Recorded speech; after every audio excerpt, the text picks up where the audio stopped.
Assalamualaikum warahmatullahi wabarakatuh. Bismillahirrahmanirrahim. Alhamdulillahirabbil alamin. Innal hamdalillah nahmaduhu wa nasta'inu wa na'udzu billahi min shururi anfusina wa sayyiati a'malina. Man yahdihillahu fala mudhillalah. Alhamdulillah, anak-anakku, siswa-siswi SMK Mambang Ulum, mudah-mudahan Allah senantiasa melindungi kita dari mara bahaya dan selalu memberikan kita ilmu yang bermanfaat hingga kita bisa dijadikan generasi emas.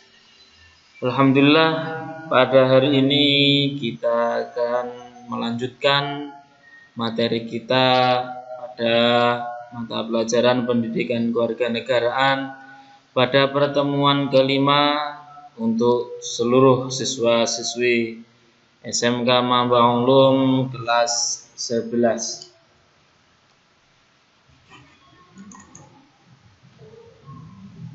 Pada kompetensi dasar ini membahas tentang sistem pemerintahan di Indonesia.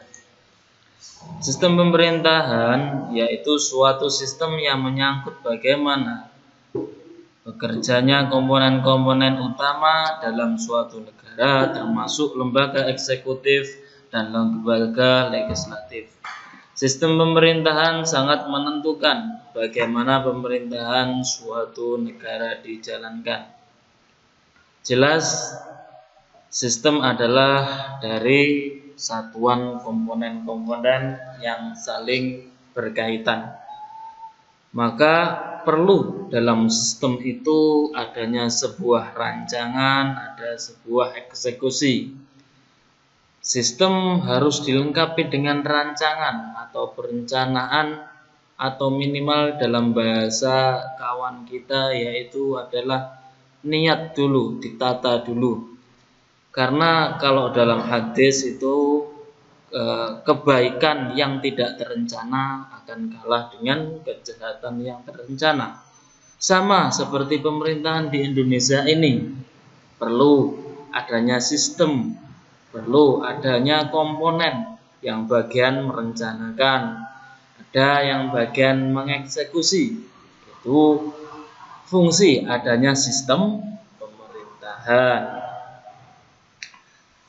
Pertama, kita akan membahas sistem pemerintahan parlementer.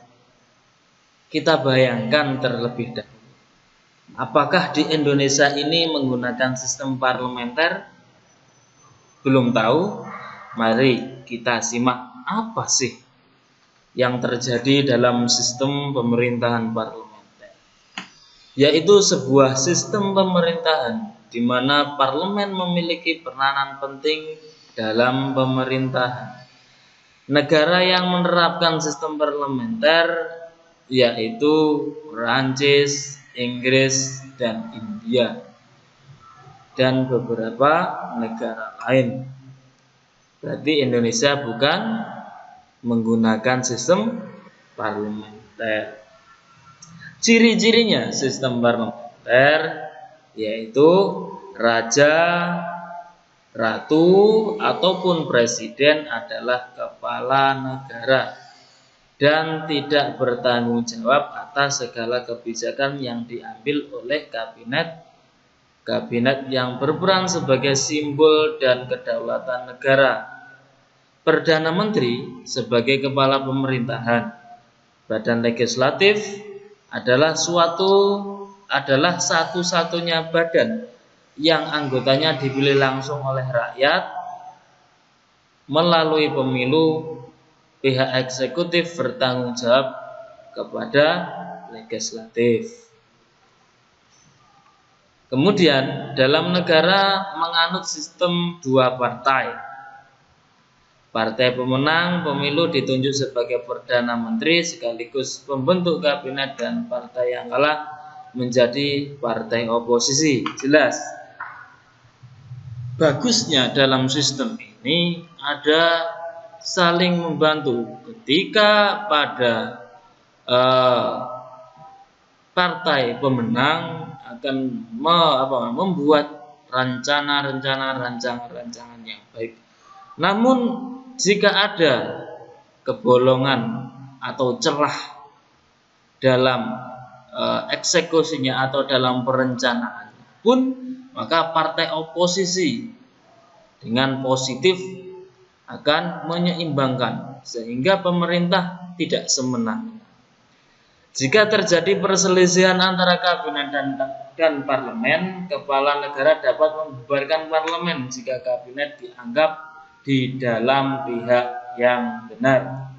Maka tugas dari ratu ataupun presiden bisa membubarkan apabila terjadi kesalahan yang sangat sengaja dan fatal. Kelebihan dan kekurangan sistem parlementer. 1. Pembuatan kebijakan dapat ditangani secara cepat karena mudah terjadi penyesuaian pendapat antara legislatif dan eksekutif. Kedudukan badan eksekutif sangat tergantung pada mayoritas dukungan parlemen, sehingga sewaktu-waktu kabinet dapat dijatuhkan oleh parlemen. 2. Terdapat kejelasan garis tanggung jawab dalam pembuatan dan pelaksanaan kebijakan publik. Maka kuasa kabinet belum tentu berakhir sesuai masa jabatan karena sewaktu-waktu kabinet dapat membubarkan. Jadi, ketika ada kesalahan yang fatal dan sengaja, bisa saja dibubarkan oleh kabinet atau kabinet tersebut dibubarkan. Kemudian ketika terdapat pengawasan yang kuat dari parlemen terhadap kabinet sehingga kabinet menjadi berhati-hati dalam menjalankan pemerintahan. Kabinet dapat mengendalikan parlemen. Hal ini dapat terjadi jika anggota kabinet berasal dari partai mayoritas. Sekian, ini mudah-mudahan bermanfaat. Silahkan dikembangkan sendiri. Ini pengantar, mudah-mudahan menjadi positif di pengalaman belajar sampean semuanya. Terima kasih. Wallahumma fiq ila aqwamit thariq. Assalamualaikum warahmatullahi wabarakatuh.